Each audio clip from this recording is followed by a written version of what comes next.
तो चलिए दोस्तों, स्वागत है आपके अपने चैनल पाठशाला बाई के क्राफ्टर पे। तो आज का वीडियो में हम लोग देखेंगे क्लास 10th का एक्सरसाइज नंबर चैप्टर नंबर एक बायोलॉजी सेक्शन का चैप्टर 1 है। और साइंस का यदि बात करें तो अलग सा उसका एनसीईआरटी के हिसाब से चले तो शायद 11वां या 12वां हो जाएगा। और बायोलॉजी सेक्शन का ये पहला टॉपिक है, यानी मतलब सब्जेक्टिव टाइप से यदि देखा जाए तो एक तरह से ये पहला एक्सरसाइज है और जिसके बारे में हम लोग पूरे डिटेल के साथ चलेंगे, पूरे सब्जेक्टिव क्वेश्चन के साथ चलेंगे। और पीछे हम लोग देख रहे थे जो भी क्वेश्चन ऑब्जेक्टिव वाइज देख रहे थे कि दोनों हमारा सेक्शन मजबूत होते चले, इसीलिए हम लोग आज जो पढ़ेंगे बायोलॉजी का सेक्शन है। और चलिए तो चलते बिना देरी के हुए पूरे चलेंगे, एकदम प्योर, एकदम मतलब जो भी कहें आपके हिसाब से। ये हमारा टीम है और आप इस चैनल पर नए हैं तो आपको बता दें कि हमारे तरफ से पर डे वीडियो अपलोड की जा रही है और ये आपका सभी सब्जेक्ट का पढ़ाई की जाती है और फ्री ऑफ कॉस्ट पढ़ाई जा रही है। ऐसा नहीं कि हाँ यहाँ पे आपको एक वीडियो पढ़ाएंगे यूट्यूब पे और उसके बाद में चलो मेरा एप्लीकेशन पे चलो वहाँ पे तुम कोर्स खरीदना उसके बाद में पढ़ना, ऐसा कुछ हम लोग नहीं करने वाले हैं। ठीक है, हम लोग फ्री ऑफ कॉस्ट पढ़ाने वाले हैं। कहाँ पे? तो टोटल यूट्यूब पे पढ़ाएंगे। ठीक है, तो आप लोग का थोड़ा सा सपोर्ट चाहिए और यदि आप लोग नए हैं तो चैनल को सब्सक्राइब कर लें, क्योंकि आपको बेहतर कंटेंट देने के लिए हम लोग आए हैं। और इससे पहले भी दे रहे थे, ऐसा कुछ बात नहीं है, लेकिन थोड़ा सा टेक्निकल प्रॉब्लम था, इसके कारण से हम लोग थोड़ा सा डिले हो गया था कुछ कारणों के चलते। और हम लोग पुनः आए हैं और आप लोग के साथ जब तक आपका एग्ज़ाम ना पड़ जाती है तब तक हम लोग जुड़े हुए रहेंगे। ठीक है, तो चलिए ये हमारा टीम रहा। और एक आपका सबको पहचान रहे हो, मैं पढ़ाते राजीव सर, साइंस में मेरा नाम है, और सोशल साइंस में सर, इंग्लिश में राहुल सर, और संस्कृत में आएगी एक मैम है और जो आएगी और पढ़ाएंगे। ठीक है, तो चलिए चलते हैं अपने कोर्स की ओर। हमारा जो पहला बायोलॉजी का जो सेक्शन है और इस सेक्शन में जो मुख्य रूप से जो देखा जाता है तो हमारा यही जो टॉपिक है जिससे ये क्वेश्चन पूछी जाती है आपसे, है ना। सबसे ज़्यादा क्वेश्चन यही टॉपिक से पूछा जाता है और यही टॉपिक के बारे में हम लोग सबसे ज़्यादा चर्चा करेंगे। यही बात है कि जो टॉपिक हमारे पास यहाँ पे लिया गया है, मान लेना कि ये इम्पोर्टेंट है, साथ ही साथ अच्छा ये जो क्लास है इसे हम लोग रिवीजन क्लास कहे हैं।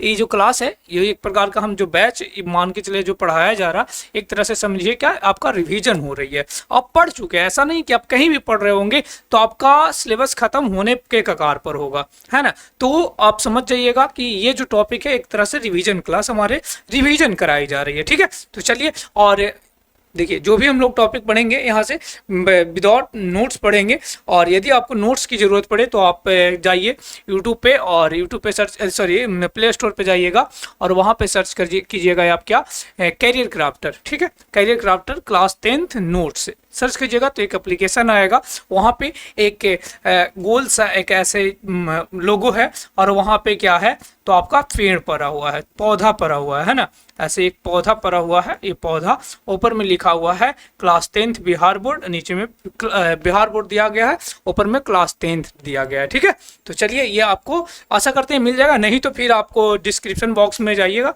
और वहाँ से भी आप डाउनलोड कर सकते हैं डायरेक्टली। ठीक है, नहीं तो फिर हमारा टेलीग्राम चैनल जाकर ज्वाइन कीजिए, पाठशाला बाई के क्राफ्टर, वहाँ से भी जाकर मिल जाएगी। चलिए तो ये जो हमारा जो टॉपिक है जिसका नाम है कौन कौन सी टॉपिक है इसके बारे में सबसे पहले चर्चा करेंगे। पहला जो टॉपिक हमारा है वो क्या है? जैव पराक्रम, लैब प्रोसेस के नाम से जानते हैं, सजीव और निर्जीव के बारे में, लिविंग और नॉन लिविंग के बारे में जानते हैं, पोषण न्यूट्रिशन के बारे में जानते हैं, प्रकाश संश्लेषण जिसे फोटोसिंथेसिस के नाम से जानते हैं, और जीवों में पोषण न्यूट्रिशन इन लिविंग ऑर्गेनिज्म के बारे में जानेंगे, और मानव में पोषण न्यूट्रिशन इन ह्यूमंस में जानेंगे। ये हमारा जो मान के चलिए जो 6 टॉपिक है, ऐसा नहीं कि केवल 6 टॉपिक ही हम लोग पढ़कर निकल जाएंगे, ये 6 टॉपिक से जितने भी रिलेटेड है सभी के बारे में हम लोग अध्ययन करेंगे। एक टॉपिक, कोई भी टॉपिक आपको छूटने नहीं जाएगा, ये गारंटी देते हैं। ठीक है, तो चलिए चलते हैं हमारा शुरुआत। सबसे पहला जो टॉपिक उठाते हैं जिसका नाम क्या है? जैव पराक्रम नाम है। क्या नाम है? जैव पराक्रम। जैव पराक्रम होता क्या जी चेला जी, आपको पता होगा कि जैव पराक्रम क्या होती है। जीवों में ढेर सारी क्रियाएं होती है, बहुत सारी क्रियाएं होती है, और ये जो सभी क्रियाएं जो होता है सब के सब एक प्रकार का क्या होता है, तुम्हारा जैव पराक्रम होती है। जैव पराक्रम मतलब, जैव मतलब होता है सजीव, क्या होती है, सजीव। यहां से आप याद रखोगे, ये जो जैव जो लिखा गया उसका मतलब है क्या, सजीव लिखा गया, सजीव। यानी कि बात किया जाए तो यहां से ये जो सजीव हमारा है, सजीव में जो भी पराक्रम, पराक्रम मतलब क्या हुआ, क्रिया, क्या हुआ, क्रिया, जो भी क्रिया होगा ये सम्मिलित मतलब सजीवों में होने वाली क्रिया को हम लोग क्या बोल देंगे, जैव पराक्रम कहते हैं।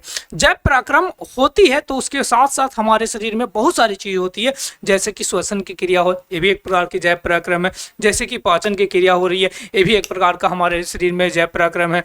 हमारे उत्सर्जन होती है हमें, तो उत्सर्जन भी एक प्रकार का सजीव, ऐसा नहीं केवल मानव की बात कहते रहा, किसी भी जीव आपको पास दिखाई पड़ रही है और सभी में क्या होती है, जैव पराक्रम की क्रिया होती है।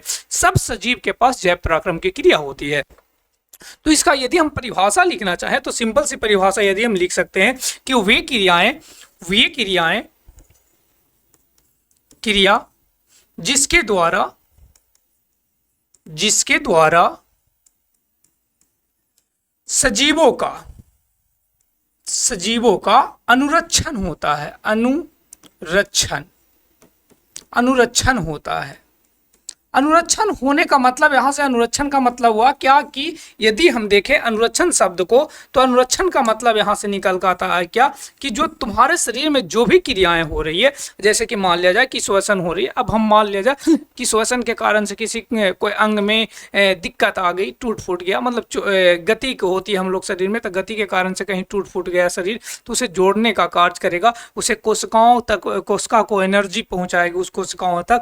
तो ये सभी के सभी मतलब शरीर में जितने भी क्रिया होगा, समझ जाइएगा क्या कि वो क्या हो रही है, तुम्हारा जैव पराक्रम हो रही है। ठीक है, यहां तक किसी को कोई दिक्कत नहीं होनी चाहिए। ये जो जैव पराक्रम होती है ये सजीवों में ही केवल होती है, ये भी बात को याद रखना है कि जो जैव पराक्रम जो होती है वो कहां पे होती है, तो सजीवों में केवल होती है। ठीक है, इसके बाद अगले वाले टॉपिक पे चलते हैं। अगला जो टॉपिक है जो हमारा क्या होती है, तो ये हमारा होती है क्या, तो टॉपिक का नाम क्या है हमारा, सजीव और निर्जीव, लिविंग एंड नॉन लिविंग के नाम से जानते हैं। और ये होता क्या है इसके बारे में देखते हैं। सजीव को यदि हम देखें, सजीव तो आप बचपन से ही पढ़ते आ रहे होंगे कि जिसके पास क्या हो, जो पोषण करता हो, मतलब श्वसन करता हो। सबसे पहला यदि पॉइंट लिखना, श्वसन करता होगा। दूसरा में यदि लिखना चाहे तो क्या कर सकते हैं कि ये उत्सर्जन करता होगा, उत्सर्जन करता होगा। तीसरा, आप जितने भी एक्सरसाइज पढ़ोगे सब के सब सजीवों का एक प्रकार का लक्षण है, मतलब ये एक प्रकार के क्या है, प्रक्रम है, एक प्रकार की क्रिया है ना, हमारे शरीर में सजीवों में होती है। ये पोषण, भोजन करता होगा, पोषण लिख देते, कोई दिक्कत नहीं होना चाहिए, पोषण होता होगा। चौथा में यदि लिखना चाहे तो क्या लिखेंगे कि इसमें जनन होती हो। और अगला यदि लिखे, पांचवा में लिखे तो क्या लिखेंगे कि इसमें परिवहन होती है। साथ ही साथ यदि अगले टॉपिक पे चले तो हमारा यदि मान लिया जाए कि इसमें वृद्धि और विकास होता है,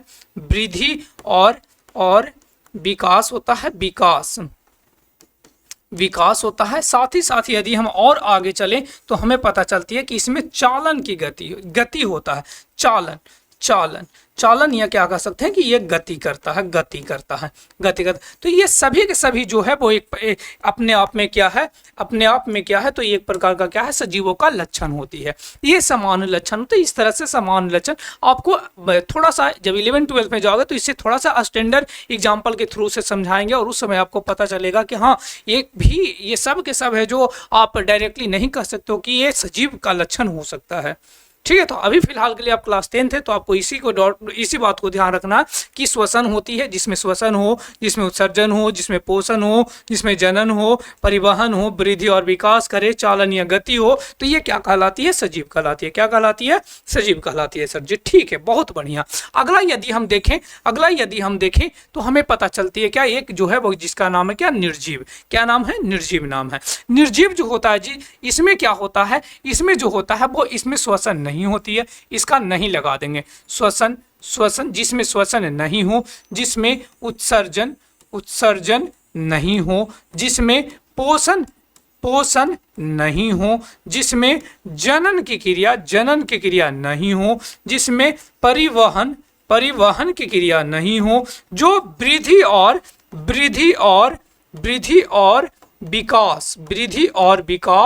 विकास नहीं कर पाए, कर पाए। साथ ही साथ न तो ये गति कर पाए, गति या न तो चालन कर पाए। चालन मतलब एक जगह से, जैसे हम लोग का एक जगह से काम रहता है तो दूसरी जगह चले जाते हैं, है ना, यहाँ से बहुत दूरों तक चले जाते हैं, जहाँ काम रहता है उसके अनुसार से घूमना है तो हमें स्कूल से कोचिंग से स्कूल, इस तरह से हम लोग चले जाते हैं, है ना। तो इस तरह से हम कह सकते हैं क्या कि ये जो लक्षण है, ये जो लक्षण जो दिखाई गई है एक साइड, ये साइड जो लक्षण जो दिखाई गई है, ये जो है वो किसका है, ये निर्जीव का लक्षण है। किसका है, तो सर जी निर्जीव का लक्षण है, निर्जीव का लक्षण है। और ये जो लक्षण जो दिखाई गई है, ये जो लक्षण जो दिखाई गई है किसकी है, तो सर जी सजीव का लक्षण है, सजीवों का लक्षण है, सजीवों का लक्षण होती है। अब देखिए थोड़ा सा एक पॉइंट को आपको ध्यान में रखने वाली बात हो जाएगा। क्या सर जी, थोड़ा सा देखिए, अब एक सेकेंड, इसको कहाँ से छोटा होता है,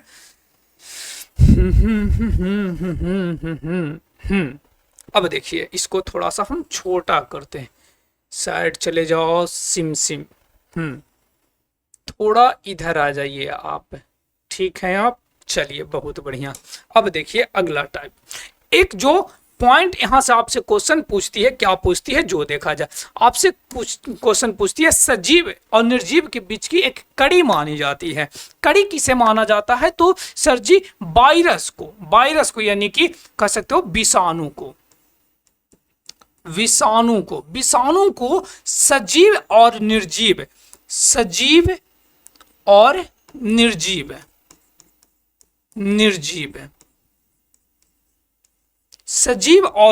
के बीच की कड़ी मानी जाती है। क्यों कड़ी मानी जाती है सर जी, इसके बारे में थोड़ा सा आप बताएं। सजीव और निर्जीव के बीच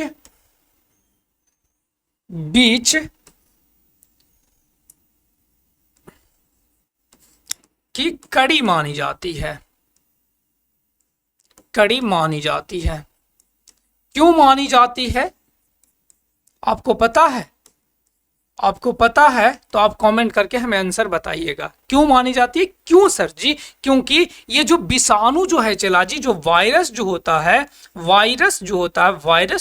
है ये कभी सजीव में चला जाता है, ये जो है गद्दारी वाला काम कर देता है। जैसे आप देखे होंगे, स्क्रॉल करें, गद्दारी करवे का, वही वाला गद्दारी कर देता है। कहाँ गद्दारी कर देता है, ये देखो गद्दारी कर देता है ये बेचारा कब, कि जब इसे सजीव कोई मिल जाती है तो ये सजीवों में चला जाता है, सजीवों में चला जाता है। और जब ये निर्जीव में होती है, जब वातावरण में रहता, कोई जीव में चल गया तब तो ये सजीव कहला गया। और जब ये वातावरण में रहेगा, जैसे कि हवा में, वायु में, ये सगरो मिट्टी, ये सभी जगहों पर उपस्थित है, तो समझ जाइएगा क्या कि ये क्या है, एक प्रकार का निर्जीव है। क्या है, निर्जीव है। कब निर्जीव कहलाएगा, जब ये वातावरण इस समय जब उपस्थित रहेगा तब हम इसे क्या बोल देंगे कि ये निर्जीव होता है, निर्जीव होता है, निर्जीव। और जब ये किसी जीव के शरीर में, वो शरीर जो जीवित हो, यदि वो शरीर में ही निकल जाए तो समझ जाइएगा क्या कि ये जो जीव है वो कैसा है, तो ये सजीव कहला जाती है। जब ये सजीव के शरीर में रहेगा सर जी सजीव कहलाएगी। कंप्लीट हम समझ में आ गया हमें। जब किसी जीव, जैसे मान लिया कोरोना वायरस के बारे में आप सुने होंगे, जब कोरोना वायरस यदि हमें हो जाता था तब हम कहते थे कि ये कोरोना वायरस से संक्रमित है। लेकिन कोरोना वायरस यदि वातावरण में, तो कहा जाता है क्या कि कोरोना वायरस की जो संख्या है वो धीरे धीरे फैल रही है, जिसके कारण से वो संक्रमित हो रही है व्यक्ति। वो कैसे पता कर लेता था, तो वो संक्रमित हो, इसका मतलब कहीं ना कहीं वो था 2 गज की दूरी के बराबर, जो याद है 2 गज की दूरी, वो मास्क जरूरी है, 2 गज की दूरी जरूरी। ये वाला जो आपका जो नारा था, वो क्यों नारा लाया गया था, कि इसलिए कि यदि जो दूर में रहोगे, तो वातावरण में तो बहुत सारे वायरस है, सब थोड़े हमें संक्रमित कर रहा, तो जब वातावरण में रहेगा तब वो निर्जीव कहलाएगा, लेकिन जब ये किसी जीव के शरीर में चला आता है तब उसे क्या हम बोल देते हैं, सजीव बोल देते हैं।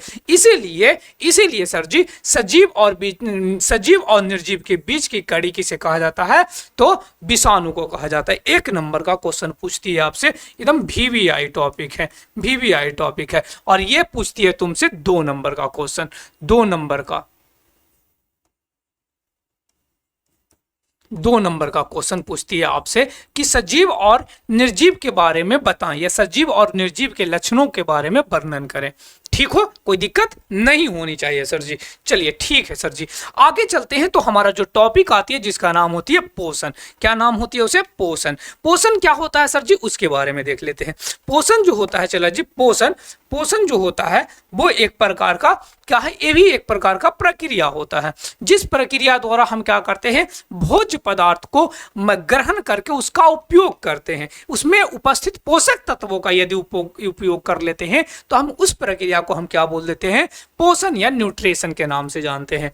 ये जो कहा क्या कि वैसी प्रक्रिया जिसमें हम वातावरण ये जहां से भी, जैसे पेड़ पौधे से हमें प्राप्ति कर, हम तो एक परपोषी जीव है तो हम तो किसी पर निर्भर रहना पड़ता है। तो हम जब कोई वैसी प्रक्रिया जिसमें हम क्या करते हैं, कोई पदार्थ कोई पोषक तत्व को ग्रहण कर उसका उपयोग करते हैं, तो इस प्रक्रिया को हम क्या बोलते हैं कि ये जो प्रक्रिया है उसे हम क्या बोलेंगे, पोषण कर लेते हैं।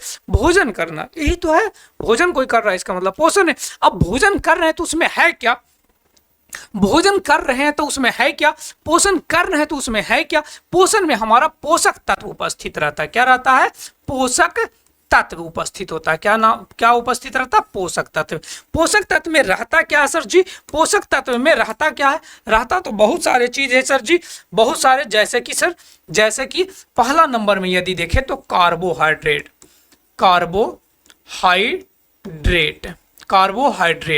यदि हम दूसरे नंबर में देखें तो हमें दिखाई पड़ता है सर जी प्रोटीन। क्या नाम होता है, प्रोटीन। यदि हमें तीसरा नंबर में देखें सर जी तो एक जो होता है वो जिसका नाम होती है वसा। क्या नाम होती है, वसा। और चौथा नंबर में यदि देखें सर जी तो चौथा जो होता है जिसका नाम होती है खनिज लवण। क्या नाम होती है, खनिज लवण नाम होती है सर जी। जी सर, अब समझ में आ गया, खनिज लवण। अब तो समझ में आ गया होगा कि ये जो अच्छा एक चीज और होती है लेकिन हमारे पोषक तत्व के रूप में उसे नहीं मानी जाती है, लेकिन फिर भी बता देते हैं, जिसका नाम क्या होती है, विटामिन। क्या नाम होती है, विटामिन होता है। क्या नाम होता है, विटामिन होता है। अब देखिए हमारे टॉपिक के बारे में, ये जो पोषक तत्व होता है, चला जी, पोषक तत्व जो होता है जिसमें से हमें कहा क्या कि जब हम भोजन करते हैं, जो हमारे भोजन की जो प्रक्रिया द्वारा हम किसी भोज्य पदार्थ को ग्रहण करते हैं और उसका उपयोग करते हैं, तो उपयोग भोजन को ना उसमें उपस्थित भोज्य पदार्थ मतलब पोषक तत्व का उपयोग करते हैं। जैसे कि हमारे पास था कौची, एक था सर जिसका नाम था कार्बोहाइड्रेट, दूसरा था प्रोटीन, तीसरा था वसा, चौथा था खनिज लवण, और एक और एक्स्ट्रा ऐड कर दीजिए, लेकिन ये पोषक तत्व में गिनती नहीं आती है, जिसका नाम होती है क्या, विटामिन आती है। ठीक है, अब देखो ये चारों पांचों के बारे में थोड़ा सा हम देख लेते हैं, थोड़ा सा इस कारण से देख लेते हैं क्योंकि इससे भी थोड़ा सा क्वेश्चन कभी कभी आपसे छू देता है। कैसे छू देता है, जो देखिए आप, थोड़ा सा, कहाँ गए जी,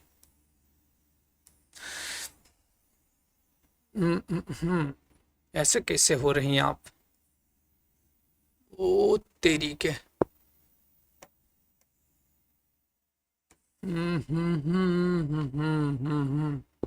चलिए थोड़ा सा देख लेते हैं। अब देखिए स्पेस बन गया हमारे पास। कार्बोहाइड्रेट जो होता है, चला जी, कार्बोहाइड्रेट ये जो हमें चावल से मिल जाता है, कहां से मिल जाती है, चावल से मिल जाता है, और सर जी रोटी से मिल जाता है, और सर जी जितने सूखे पदार्थ खाएंगे, सूखा पदार्थ खाएंगे, सूखे, काहे भगवान, काहे ऐसे माता रानी कर रहे हैं आप। देखिए रोटी, और एक जो है जिनका नाम है क्या, जिसका नाम है क्या, सूखे पदार्थ। जैसे सूखे पदार्थ में कोई भी सूखे पदार्थ आप खा रहे हो, इसका मतलब कि आपको अधिकांश में कार्बोहाइड्रेट की मात्रा मिल जाएगा। ठीक है, कार्बोहाइड्रेट। अगला चलते हैं तो हमें मिलता है प्रोटीन। क्या होती है, प्रोटीन के खाने के लिए आपको दलहन को पकड़ना पड़ेगा। किसे, दलहन को पकड़ना पड़ेगा। दलहन और पगले जितने भी दल, मूंग हो गया, चना हो गया, मसूर हो गया, ये सभी के सब, सोयाबीन हो गया, ये सभी के सभी एक प्रकार का क्या होता है, तो प्रोटीन वाले पदार्थ होते हैं। क्या होते हैं? प्रोटीन वाले पदार्थ हैं। उसके बाद में अगला, वैसे भी ऐसा नहीं कह सकते कि केवल दलहन में, मांस में भी पाया जाता है। मांस में कुछ है, आपको अंडे में पाया जाता है, अंडे में भी पाया जाता है, अंडे में भी पाया जाता है, तो ये सभी में भी पाया जाता है, लेकिन ज्यादातर यदि देखा जाए तो दलहन में पाई जाती है। बसा की बात करें चला जी, तो बसा जो होती है वो तैलीय पदार्थ में, तैलीय पदार्थ है, तैलीय पदार्थ है। जितने तैलीय पदार्थ खाओगे, जैसे घी, जैसे मक्खन,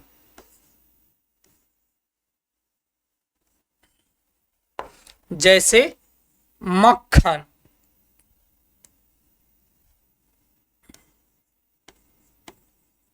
मक्खन, जैसे आप और कह सकते हैं क्या, तेल, जितने भी तेल खा रहे हैं, तेल, इस सभी के सभी जो खाइएगा आपको क्या मिलेगा, आपको तो बसा मिल जाएगी। ठीक है। खनिज लवण की बात करें तो ये साग सब्जियों में ज्यादातर दिखाई पड़ती है। साग सब्जियों, सब्जियां, सब्जियां, सब्जियां, सब्जियां, जो सब्जियां, साग सब्जियां जो खाइएगा आप, उसमें क्या मिल जाएगा आपको, तो मिल जाएगा क्या, खनिज लवण मिल जाएगा।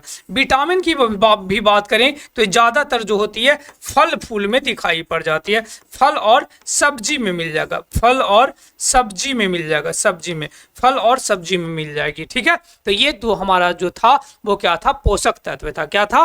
पोषक तत्व था। ठीक है। चले अगला पॉइंट पे। अच्छा, उसके बाद में पोषण यदि हम देखें चला जी, पोषण, तो जीवों में जो पोषण होती है वो दो तरह से होते हैं। कितने तरह से होते हैं? जीवों में पोषण दो तरह से होते हैं। एक का नाम जो होता है वो क्या होता है, स्वपोषण, दूसरा का नाम होता है क्या, परपोषण। एक का नाम क्या था, स्वपोषण, दूसरा का नाम था परपोषण। स्वपोषण जो होता है, जो जिसमें वैसे जीव जो क्या हो, किसी दूसरे पर निर्भर, भोजन के लिए निर्भर नहीं रहता हो। जैसे हम लोग एक प्रकार का क्या है, किसी न किसी दूसरे पर निर्भर रहना पड़ता है। जैसे कि हमें आलू खाना है तो हम किसी पौधे पर निर्भर, चावल खाना है कि हमें किसी पौधे पर निर्भर रहता, सेब खाना है किसी पौधे पर निर्भर रहना पड़ता, मांस खाना है किसी जंतु पर निर्भर रहना पड़ता। इसका मतलब कि हम किसी न किसी पर निर्भर है। जब निर्भर है तो इसका मतलब सिंपल से याद रखना है क्या, कि ये परपोषी है, किसी दूसरे पर निर्भर रहा। लेकिन वैसे जीव जो किसी दूसरे पर निर्भर नहीं रहता होगा भोजन के लिए, वो जीव को हम परपोषी जीव कहते हैं।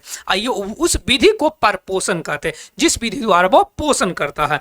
जैसे कि ये जो हमारे पास कुछ पौधे दिखाई पड़ रही है, एक का नाम है ये जलकुंभी के नाम से जानते हैं, और एक जो नीला कोरिंजिया के नाम से जानते हैं, नीला कोरिंजिया है। और ये दोनों का दोनों जो पौधा, मतलब जितने भी हरे पादप जो है स्वपोषण में, हरे पादप जितने आएंगे, हरे पादप जितने भी आएंगे, सभी के सभी में होता है जो कौन सा पोषण होती है, सर जी, स्वपोषण होती है। ऑटोट्रॉफ्स के नाम से जानते हैं। ऑटो मतलब स्वतः होता है, ट्रॉफ्स मतलब भोजन होती है, मतलब कि स्वतः जो भोजन को बना ले, स्वतः भोजन का निर्माण कर लेता है, उसे हम लोग क्या कहते हैं, ऑटोट्रॉफ्स या स्वपोषी जीव के नाम से जानते हैं। तो इसमें केवल हरे पादप एक ज्यादा से ज्यादा आप याद रखिएगा, ऐसे आपको कोई दिक्कत नहीं होना चाहिए। इसमें शैवाल भी आती है, शैवाल आपके हिसाब से शैवाल भी एक प्रकार का क्या है, पादप है। शैवाल भी एक प्रकार का क्या है, पादप ही है। ठीक है। चलिए, तो स्वपोषण आपको समझ में आ गया होगा। स्वपोषण जो होती है वो क्या होती है, वो स्वयं भोजन बनाता हो, किसी दूसरे पर भोजन के लिए आश्रित नहीं रहता। सर जी, कौन रहता, तो हरे पेड़ पौधे रहते हैं। और स्वपोषी जो जीव जो होते हैं, ये ध्यान रखना है क्या, कि अधिकांश जो पौधे जो होते हैं, मतलब अधिकांश जो पौधे होते हैं वो कहाँ, दिन में भोजन बनाते हैं, दिन में भोजन बनाते हैं। कहाँ भोजन बनाते हैं, दिन में भोजन। ये भी क्वेश्चन पूछा हुआ है ऑब्जेक्टिव के रूप में, कि जो स्वपोषी जो होते हैं वो भोजन कब बनाते हैं, दिन में, रात में बनाते हैं। तो कब बनाते हैं, दिन में बनाते हैं, अधिकांश दिन में। लेकिन आगे जब स्टैंडर्ड क्लासों में जाओगे तो आपको कुछ पौधे ऐसे भी मिलेंगे जो क्या होते हैं, रात में भी भोजन बना लेते हैं। लेकिन प्रक्रिया रात में होता है, ऐसा नहीं कि भोजन करने, हो सकता है कि उसके बिना प्रकाश की भी बना लेता है। तो वो कारण है, वो सब चीज मिलेगा आगे चलोगे था। लेकिन अभी फिलहाल के लिए इस लेवल पे इतना ही चलना है हमको। ठीक है, आगे देखिएगा। अगला जो है हमारा श्वाप पोषण में ही पढ़ने के लिए एक टॉपिक मिलती है जिसका नाम होती है प्रकाश संश्लेषण। क्या नाम होती है? प्रकाश संश्लेषण। प्रकाश संश्लेषण क्या होती है जिसके बारे में देख लीजिएगा। प्रकाश संश्लेषण क्या होता है? प्रकाश संश्लेषण में सिंपल सी एक फिगर हमें दिखाई पड़ रही है जिसके बारे में थोड़ा सा डिस्क्राइब करते हैं। प्रकाश संश्लेषण जिसे हम लोग क्या बोलते हैं? फोटोसिंथेसिस के नाम से जानते हैं। क्या बोलते हैं? फोटोसिंथेसिस। ये जो फोटोसिंथेसिस जो होती है इसमें क्या होता है? वायुमंडल से CO2 लिया जाता है। वायुमंडल से क्या लिया जाता है? CO2। आपको पता होगा कि जो पादप जो होते हैं, अच्छा, जो फोटोसिंथेसिस जो होती है, जो प्रकाश संश्लेषण जो होता है चला जी, ये हमेशा होती है किसमें? स्वपोषी वाले जीव में, स्वपोषी जीव में, स्वपोषी जीव में। स्वपोषी जीव के कौन होता है? तो सर जी हरे पादप, जो आपने अभी बताया है, हरे पादप होते हैं। कौन होते हैं? हरे पादप होते हैं। कंप्लीट हो, हरे पादप होते हैं। ठीक है, उसके बाद में देखिएगा। अब कहा क्या कि आप बचपन से पढ़ते आ रहे होंगे क्या कि जो पौधे जो होते हैं वो कार्बन डाइऑक्साइड को क्या करते हैं? वो ग्रहण करते हैं और ऑक्सीजन को छोड़ते हैं। बचपन से हम लोग पढ़ते आ रहे हैं कि जो पौधा जो होगा आपको वो ऑक्सीजन को ग्रहण करता है और जो कार्बन डाइऑक्साइड को ग्रहण करता है और क्या करता है? तो तुम्हारा जो ऑक्सीजन जो होती है, ऑक्सीजन को क्या करता है? वो त्याग देता है। इसके बारे में आपको पता होगा। ठीक है, चलिए, तो कार्बन डाइऑक्साइड को हमें ग्रहण करवाया और साथ में क्या होता है चला जी? मिट्टी से ले लिया जाता है क्या? जल ले लिया जाता है। क्या ले लिया जाता है? जल। एक की उपस्थिति होती है जिसका नाम होती है क्या? तो ये सूर्य की प्रकाश के बिना नहीं कोई काम कर सकता है। सूर्य के प्रकाश, साथ ही साथ पादप में एक वर्णक उपस्थित होता है चला जो आपको पता होगा, जिसका नाम होती है क्या? क्लोरोफिल। क्या नाम होती है? क्लोरोफिल नाम होती है। क्या नाम होता है? क्लोरोफिल। ये जो क्लोरोफिल होता है जो चला जी, यही के कारण जो होता है पत्तियों का जो रंग होता है, वो कैसा रंग होता है? पत्तियों का जो रंग होता है वो किसके कारण से? हरा रंग होता है। कैसा होता है? पत्तियों का रंग हरा जो होती है वो किसके कारण से? तो सर जी क्लोरोफिल के कारण से। क्लोरोफिल के कारण से। इस बात को भी आपको याद रखना, एकदम इंपॉर्टेंट टॉपिक, एकदम VVI जो कहता है ना, VVI एकदम क्वेश्चन है ना। चलिए अगला नंबर देखा जाए। आगे क्या है जो देखिए, आगे कहा क्या कि जो कार्बन डाइऑक्साइड है और पौधा जो है, पौधा क्या करता है? कार्बन डाइऑक्साइड को वायुमंडल से लेता है और उसके बाद में मिट्टी से जल को ग्रहण कर लेता है। क्या करती है? मिट्टी से जल को ग्रहण करता है। एक की उपस्थिति करवा रहा है जो सूर्य की प्रकाश, मतलब दिन होना चाहिए। सूर्य की प्रकाश कब होगा? जब ये दिन होगा। दिन में अभी पीछे वाला टॉपिक में हम बताए हैं कि जो स्वपोषी वाले जो जीव होते हैं वो हमेशा दिन में भोजन बनाते हैं। इसका मतलब सूर्य की प्रकाश की उपस्थिति होनी जरूरी है। आगे कहा कि पत्तियों का या पेड़ पौधे का कैसा रंग होना चाहिए? हरा रंग, क्योंकि उसके बिना प्रकाश जो होती है, प्रकाश को ये रासायनिक में बदला नहीं जा सकता है। ये जो सूर्य की प्रकाश जो होती है, सूर्य की प्रकाश जो एनर्जी जो रखता है वो प्रकाश एनर्जी में रखता है, प्रकाश की ऊर्जा के रूप में रहता है। लेकिन इसे रासायनिक ऊर्जा में बदलने के लिए इसे जरूरत पड़ती है किसकी? तो सर जी क्लोरोफिल की जरूरत पड़ती है। इसीलिए पादप के पास क्लोरोफिल होती है। पादप का हरा रंग दिखाई पड़ने का कारण है क्लोरोफिल होता है। ठीक है, आगे देखा जाए। जैसे ही ये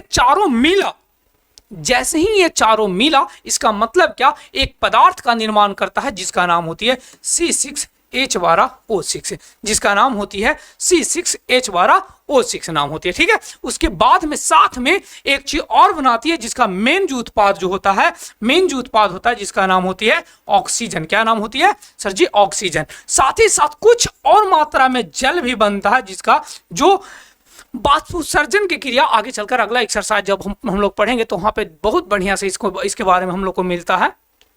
तो वहां पे मिलने का मतलब क्या है कि वहां पे जल वाष्पोत्सर्जन की क्रिया, वाष्पोत्सर्जन वाली क्रिया पढ़ना पड़ता है। तो वाष्पोत्सर्जन के कारण से जल जो एक्स्ट्रा जल जो होती है वो एक्स्ट्रा जल क्या हो जाती है? शरीर से बाहर हो जाता है। ठीक है, ये जो समीकरण है तुम्हें डायरेक्टली तुमसे क्वेश्चन में पूछेगा कि आप हमें ये बताएं कि प्रकाश संश्लेषण का समीकरण को लिखें।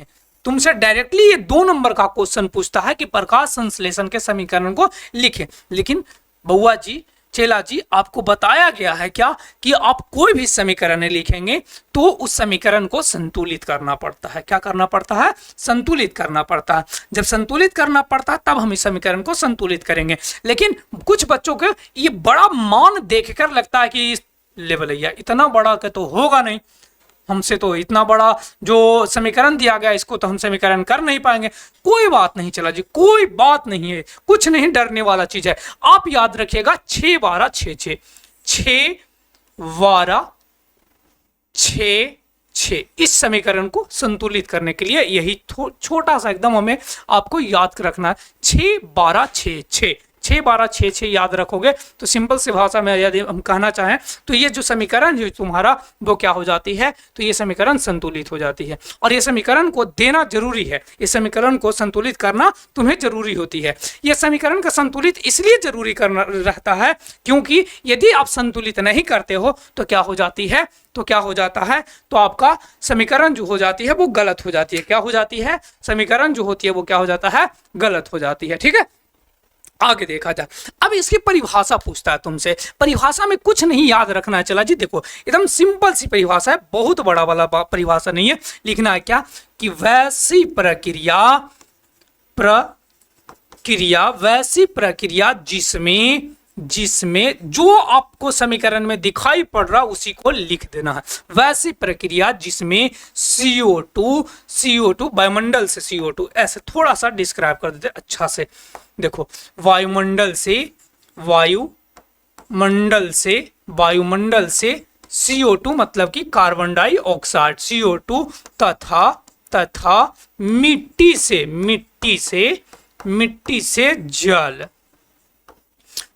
से जल और खनिज लवण,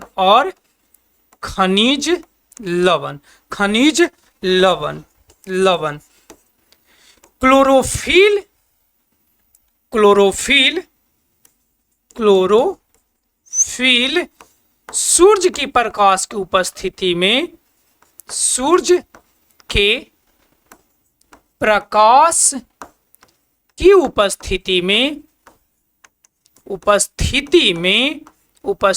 में किसका निर्माण किया? ये जो सूत्र है वो किसका है सर जी? ग्लूकोज का।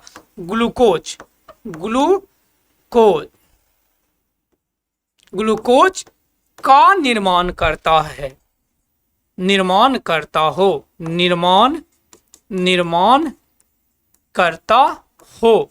अच्छा, ग्लूकोज तथा जोड़ लीजिए थोड़ा सा ग्लूकोज तथा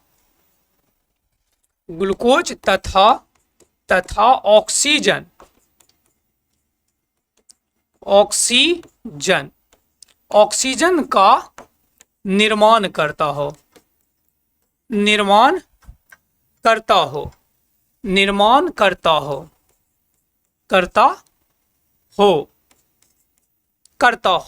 तब हम उस प्रक्रिया को हम क्या बोलते हैं सर जी? प्रकाश संश्लेषण के नाम से जानते हैं। गिट्स हटा दीजिए, प्रकाश संश्लेषण के नाम से जान जाते हैं, है ना।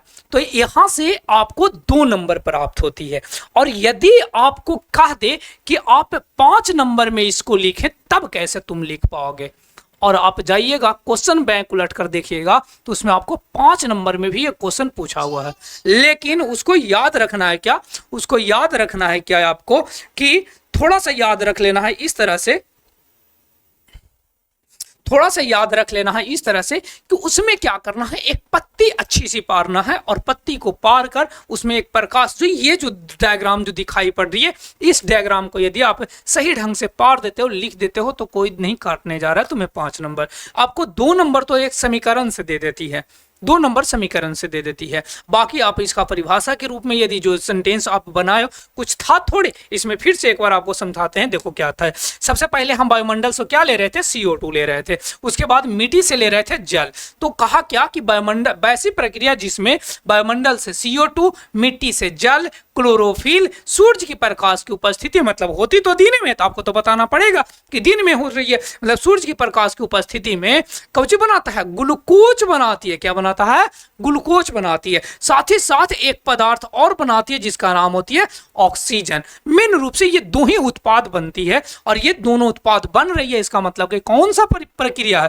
प्रकाश संश्लेषण प्रक्रिया है सर जी। कौन सा प्रक्रिया है? प्रकाश संश्लेषण प्रक्रिया है। ठीक है, अब देखिए थोड़ा सा और देखिए, इसमें एक क्वेश्चन आपको ऑब्जेक्टिव के रूप में क्वेश्चन पूछती है कि इसमें किसके विखंडन से, इसका कौन सा विखंडन से, ये कौन किसके विखंडन से जल मतलब सॉरी ऑक्सीजन निकलता है, ऑक्सीजन निकलता है। तो आपको याद रखना है कि विखंडन होती है किसका, जल का। किसका विखंडन होता है सर जी, विखंडन, विखंडन किसका विखंडन होता है सर जी, जल का। जैसे जल का विखंडन हुआ तो क्या निकल जाएगी, तुम्हें ऑक्सीजन निकल जाएगा। क्या निकल जाएगा सर जी, ऑक्सीजन निकल जाती है। ठीक है, तो ये जो हमारा था ये टॉपिक था।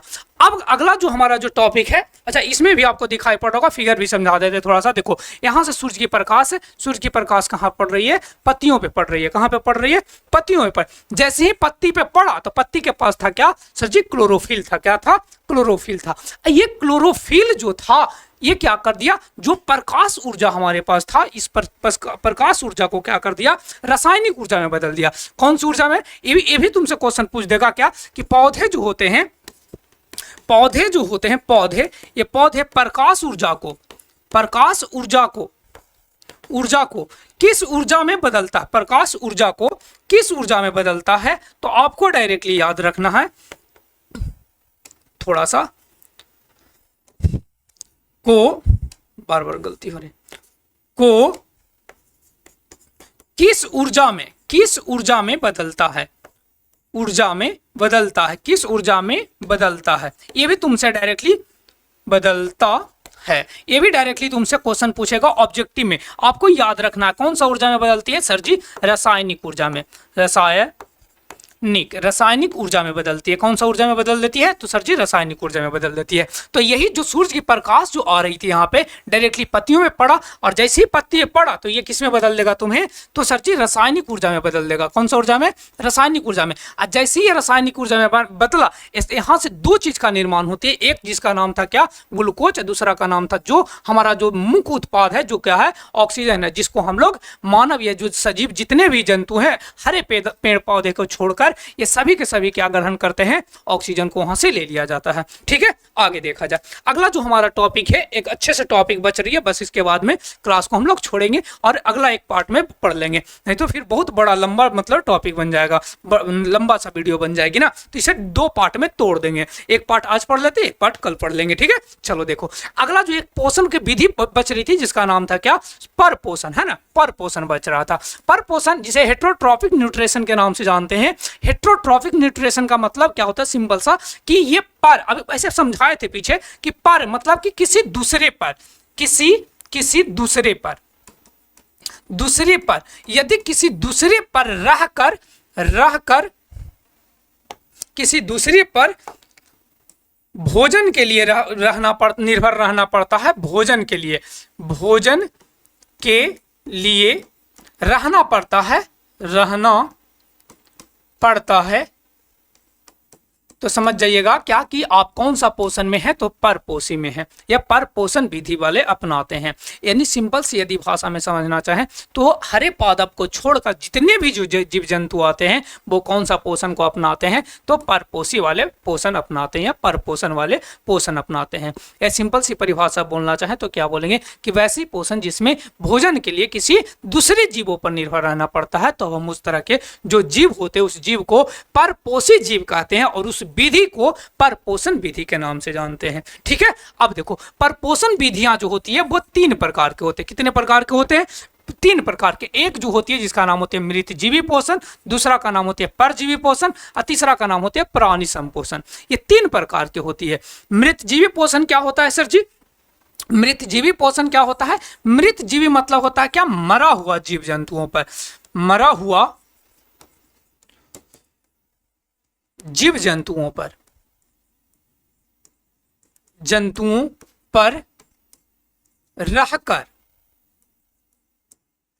रहकर भोजन की प्राप्ति करता है, भोजन की प्राप्ति करता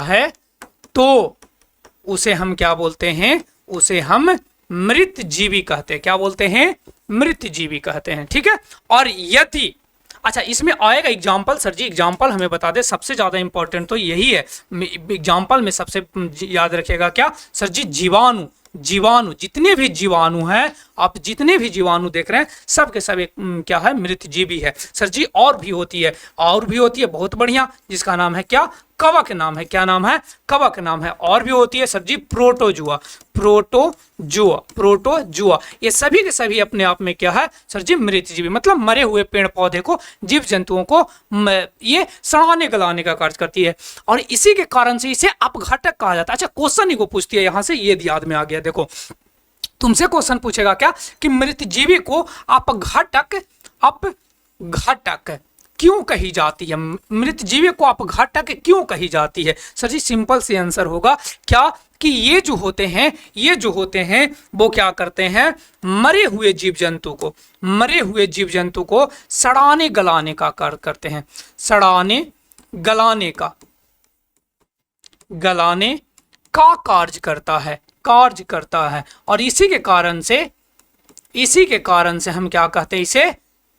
इसी के कारण से हम क्या कहते हैं इसे? अपघटक भी कहते हैं। और पृथ्वी पर यदि अपघटक न हो तो पूरे पृथ्वी पर लाश ही लाश दिखाई पड़ेगा। इसका मतलब सिंपल से, यदि मान लिया हमारे पास जानवर मर जाती है, कोई पक्षी मर गया, कोई जीव जंतु, कोई मानव मर जाती है, तो उसको क्या करता है? कहीं पे ले जाकर दफना दिया जाता है।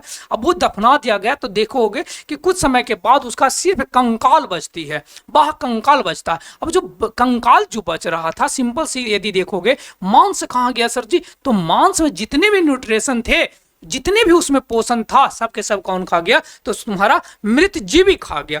जो मृत जीवी जो है, जैसे जीवाणु हो गया, कवक हो गया, प्रोटोजुआ, बहुत सारे आप देखे होंगे। जैसे इसमें देखो, अच्छा ये तो आपका परपोषी का एग्जाम्पल था, देखो है ना, पेड़ पर हम लोग निर्भर है कि नहीं? देखो सूर्य से एनर्जी मिलती है, सूर्य एकमात्र ऊर्जा का स्रोत होता है, इसलिए ये सूर्य ऊर्जा दिया पौधे को, पौधे पर हमें निर्भर रहना पड़ता है। या से यहाँ से हम लोग किस पे? शाकाहारी जो है वो बकरी है, वो पौधे को खाता है, लेकिन खाता तो ये भी तो एक प्रकार का परजीवी ही कहलाएगा, क्योंकि पौधा पर निर्भर रहना पड़ता है। यहाँ से शेर है, जो शेर क्या कर रहा है? उसे बकरियों को खा रहा है, तो इसका मतलब ये मांसाहारी हो गया, ये शाकाहारी हो गया। हम लोग सर्वाहारी, क्योंकि हम लोग दोनों चीज खाते हैं। सिर्फ अभी नवरात्रि चल रही है, तो नवरात्रि में सब के सब एकदम शांत है ना, हम लोग का मार्केट एकदम शांत है ना, कि कोई लेना देना ये सब चीजों से नहीं होना चाहिए, होना भी चाहिए, क्योंकि हमारे आस्था से जुड़ा हुआ चीज होती है। ठीक है, चला जाए अगला। देखिए जी, अगला जो होती है वो क्या है? परजीवी पोषण है। परजीवी, परजीवी का मतलब होता है क्या कि किसी दूसरे पर रहकर, किसी दूसरे पर,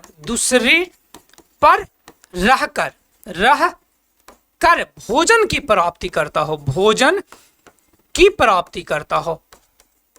अच्छा, प्राप्ति करता हो, करता है, करता हो, इस चीज को याद है। अच्छा, इसमें था कि मरे हुए जीव जंतु पर आकर, लेकिन इसमें यह चीज नहीं तुम्हें कहा जा रहा कि मरा हुआ कि मतलब जिंदा जो, लेकिन इस चीज को आप याद रखिएगा कि यह जीवित पर रहा। ये जैसे मरा हुआ जीव पर आया तो सिंपल से याद रखिएगा वो मृत जीवी कहला जाएगा। लेकिन यदि जीवित जीव पर कोई दूसरे जीव आश्रित हो, तब समझ जाइएगा क्या कि कौन सा पोषण की विधि अपनाया जा रहा है? परजीवी पोषण की विधि अपनाई जा रही है। अब इसमें कौन आता होगा सर? जैसे कि जू के नाम सुने होंगे आप, जोंक के नाम सुने होंगे आप, मच्छर के नाम सुने होंगे आप, तो ये सब के सब क्या होती है? एक दूसरे पर, मतलब मानव पर निर्भर। मच्छर हम लोग को काट कर निकल आ जाता है, तो इसका मतलब हम पे निर्भर है। जू, ढिल्ला के नाम सुना, माथा में, पूरे सिर में हो जाता है, तो ये जो हम लोग के शरीर में रह कर, अच्छा इसमें जो याद रखेगा एक अच्छी बात है क्या कि ये अस्थायी रूप से जाकर रहना पसंद करता। जाएगा, नानी घर गया और वहां जाकर पहले एकदम पूरे अच्छे अच्छे चीज पकवान खाएगा 3-4 दिन, उसके बाद में वहां से फिर चला आएगा। तो इसका मतलब सिंपल से यहाँ से हम ये समझ रहे हैं क्या कि वहां पे, जहां पे ये रहेगा, वहां पे कुछ दिनों तक जाकर अस्थायी रूप से रहेगा। उसके बाद में जैसे लगा कि यहाँ से हमें भोजन न मिल रहा, हो सकता है कि कुछ जहर वाले पदार्थ दे रहा है, इसका मतलब वहां से भी धीरे से निकल जाती है ना। तो ये एक प्रकार के कह सकते हो क्या, तुम्हारा क्या है? परजीवी पोषण है। तो इसमें तुम्हारा क्या हो जाएगा? जू हो जाएगा, जू हो जाएगा, जू, जू, जू मतलब जिसे ढिल्ला के नाम से जानते हो, जू हो जाता है। मच्छर हो जाती है, मच्छर, मच्छर हो जाती है, मक्खी भी हो जाती है,